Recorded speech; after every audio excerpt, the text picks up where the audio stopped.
Welcome to this edition of Inside America's Boardrooms. I'm TK Kerstetter and I'll be your host for today's show. Today we're going to talk about planning CEO transitions and the compensation committee issues. And joining me to talk about this topic is Jared Berman, who's a partner with Meridian Compensation Partners. Welcome, Jared. Thank you for having me, TK. So obviously compensation committees, particularly over the last 5 years, have had just a plate full of issues that they have to deal with. The focus on compensation committees is serious by, all investors, particularly institutional investors.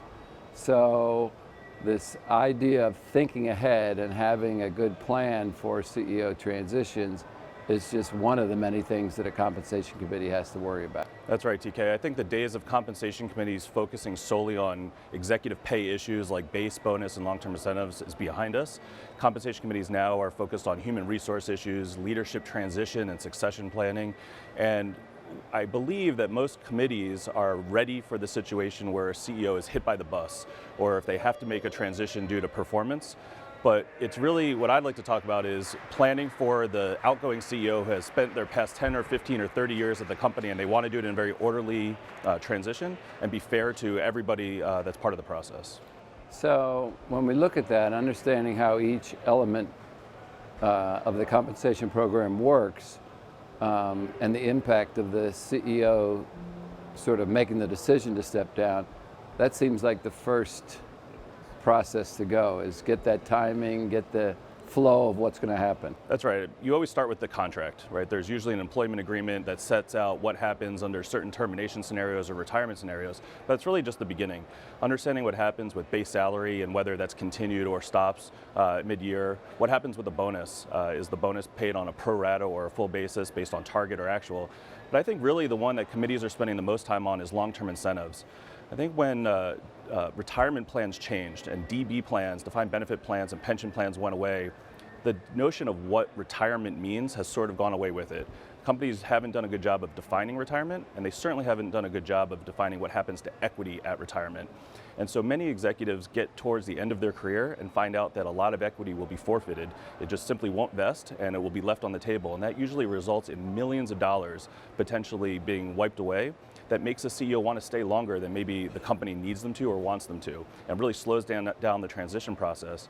So understanding the provisions of your retirement plans, thinking about that thoughtfully when you're making grants leading up to the next 1, 2, or 5 years before a transition can really help simplify problems and make sure that money's not left on the table and that compensation is the reason that an executive wants to stay on past their time. Well, and it sounds like that starts with the contract, what takes you all the way back to the beginning from a planning perspective on making sure that that stuff's identified correctly.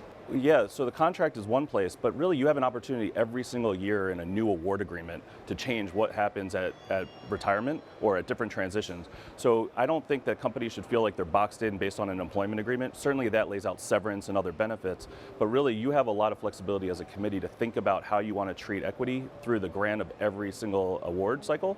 And really the disclosure of that is quite minimal.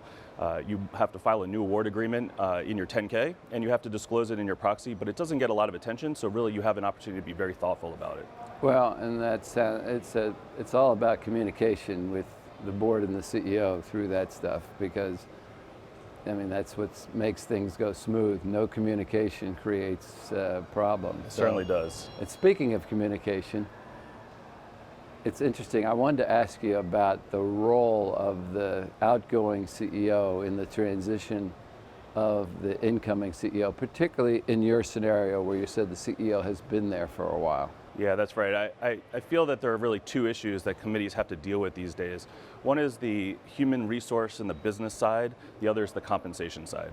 From a human resource and a business transformation standpoint, do you want your CEO to stay on in some capacity? Do you want them to be a consultant to the new CEO and be there as an advisor and be accessible for a certain amount of hours of a week? Do you want them to transition solely to the board of directors and be a non-employee member of the board? Do you want them to just part ways, wash their hands and be done now that they're at the end of their career? Or really the new trend that we've seen a lot of is this role of executive chair. It's become very popular to consider putting a CEO in the role of executive chair for a period of time. Usually those work best when they're 6-month increments, maybe 6 months or a year. Extended executive chair transitions may be fraught with some problems. But really, there's also a compensation benefit to that as well. As executive chair, you have a wide range of opportunity to continue to compensate your CEO in a fair way for his or her time. You could do that through base salary. You could do that through a participation in the bonus plan. You can make a final equity grant in that role as they're still members of management. And really, one of the biggest benefits is it allows some time for equity to continue vesting while they're in that role of executive chair. And that can be very rewarding for the executive who's leaving. It can be a very meaningful amount, and also provide you complete access to that CEO as you're going through this transition with a new CEO in place. Well, this topic, as I'm sure you know from your experience, hits a lot of nerves, okay? You know, I think of the CEO that just took over that wants to change some of the things that the old CEO did.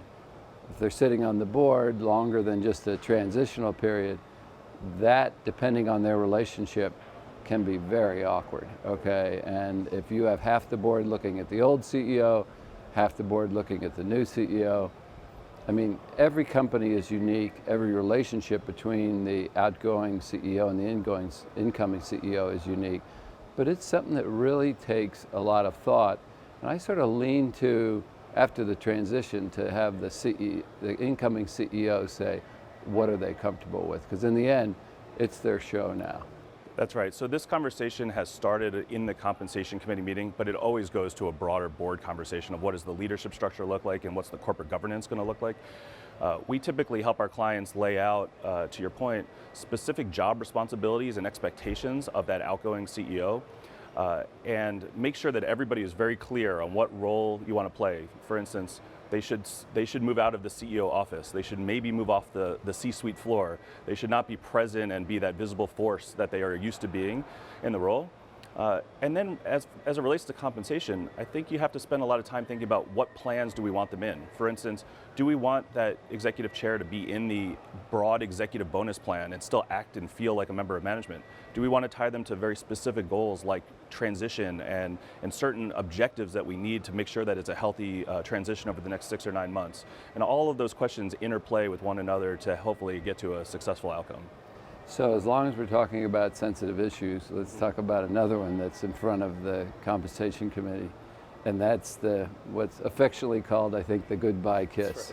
Right. Okay, so here's a CEO on their way out, you know, long time service, and sometimes companies offer this, again, this goodbye kiss in the form of a large bonus, could be, you know, cash on hand, could be a number of things, but that's something that investors are focusing on, okay? And it really, at that point in time, doesn't do the investors a whole lot of good. So what's the thought process around this goodbye kiss? I think that's right. I think when you have a long-tenured CEO who has done wonderful things for the organization, both from a business transformation standpoint and a stock price growth standpoint, you want to treat them well on the way out. And I think those boards that are forced into a position of wanting to do this special compensation program, this goodbye kiss, are the ones who haven't been very thoughtful about what this actually might look like in 3 or 5 years when they're ready to make a transition. We all know it's coming. Every CEO changes hands at some point. If you can be thoughtful 1, 3, or 5 years ahead of time, you could do some of the things I talked about, like planning for the pay mix that you're expecting over the length of the tenure that you expect left, changing the vesting terms of your equity programs on a go-forward basis, which has minimal impact when you're doing it. But if you were to accelerate all the equity when somebody's leaving, you're standing up for a lot of criticism, potentially failing, say, on pay, getting comments from ISS and your institutional investors. And so being thoughtful about that really can help avoid the need for doing a goodbye kiss. And maybe the last thing I'd say, you know, there's still an opportunity to do something. For instance, I had a client that had a CEO transition about 9 months ago. They did all the right things. We did the planning, we made the changes, but they still want to do something. So they decided to make a contribution to that CEO's alma mater at college, do something good for the community, provide an endowment and a fund for underprivileged folks going to that college. And it was a way to show the CEO that he meant something to that organization and that they wanted to show and honor him, but it wasn't putting it in his pockets. And I think that was a good compromise that they reached and didn't get a lot of blowback for. Yeah, sounds like a good idea versus the sticker shock on the other side. And we've seen some big stickers with CEOs on their way out. So, well, listen, I want to thank you for taking the time to come in and offer your expertise on this sort of delicate topic as we have identified. Well, it's great being here. I appreciate the time. Yep, thank you. So that will conclude this edition of Inside America's Boardrooms. We hope you enjoyed the show. We'll be back again next week when we take another look at a critical topic that'll help you be a better board member or committee member. So we'll see you then.